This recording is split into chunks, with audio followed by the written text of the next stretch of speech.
بسم الله والصلاة والسلام على رسول الله صلى الله عليه وسلم. ازيكم حبايب قلبي؟ عاملين ايه؟ يا رب تكونوا بخير وبأفضل حال ان شاء الله. هوريكم ازاي تعملي من القشطة وش اللبن سمنة فلاحي مرملة وجميلة وبالشكل اللي انتوا شايفينه ده. القشطة اللي معانا ديت اللي انتوا شفتها في اول الفيديو عملت لي كل كمية السمنة الفلاحي دي الجميلة بريحة وطعم تحفة وترميلة جميلة، سمنة فلاحي فلاحي يعني، وما شاء الله مطلعة مرتة برضو كمية حلوة قوي قوي.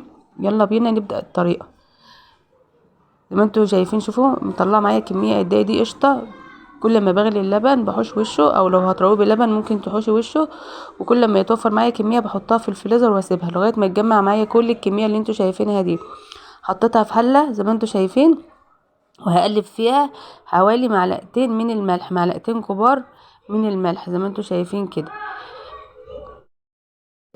في طبعا ناس بتضربها في الكبه او بتضربها بايديها كده وتفصل القشطه عن الميه لغايه يعني ما تتحول لزبده.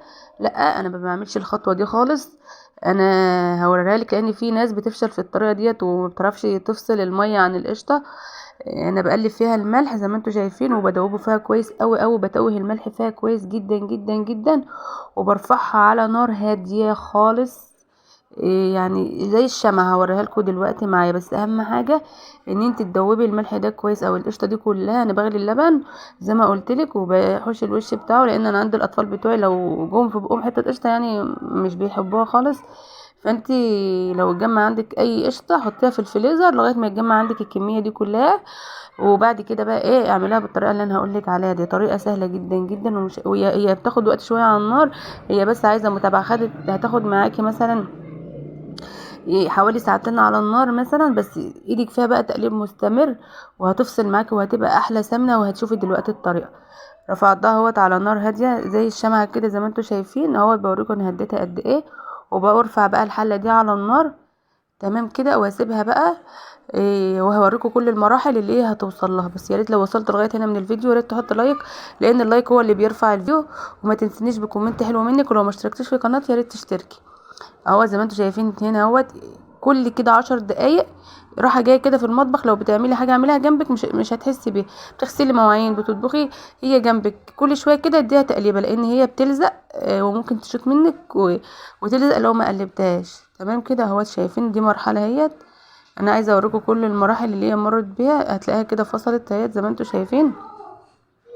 برضو راحه جايه كده بديها تقليبه واسيبها واكمل شغل عادي. اهوت زي ما انتوا شايفين هنا ابتدت بقى المرته تظهر اهيت وتفصل عن السمنه زي ما انتوا شايفين كده تمام كده. كل ده على نار هاديه. اهم حاجه التقليب كل 10 دقايق كده راحه جايه قلبي فيه ما تسيش عليه، وتجيبي كده من الارضيه. اه شايفين هي خلاص كده قربت اهيت. هي تاخد معاكي وقت على النار يعني على ما تطبخي او تغسلي المواعين هتكون خلاص اتعملت معاكي زي ما انتوا شايفين كده. بصوا، يلا حبيبتي اذكري الله وقولي لا اله الا الله ولا حول ولا قوه الا بالله العلي العظيم.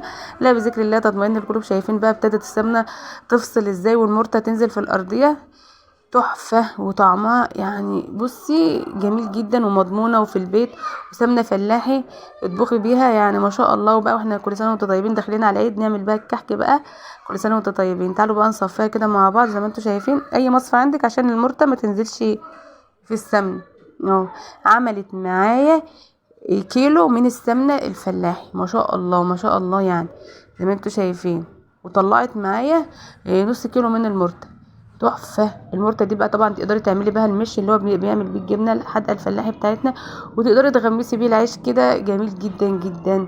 شايفين وترميلة وريحة ما شاء الله ما شاء الله. شايفين المرتة؟ ودي اسهل طريقه لو حابه تعملي تحولي القشطه لسمنه فلاحه عندك في البيت. ممكن على فكره تشتري القشطه وتعمليها عندك في البيت تبقى مضمونه وصافيه وعارفه ان هي سمنه فلاحي صافي، وهتطلع لك مرته برضو كميه حلوه مش قليله. شايفين عامله زي الدهب ازاي حلوه قوي قوي. يلا قومي اعمليها لو حابه تعمليها عشان تعملي بقى الحلويات وكحك العيد بتاعنا. كل سنه وانتم طيبين يا رب، وربنا يحسن ما بين ايديكم مقدما. شايفين الترميله بتاعتها وريحتها كانت ماليه الشقه. بسم الله ما شاء الله. يلا حبيبتي حط لايك عشان الفيديو يترفع والكل يستفاد.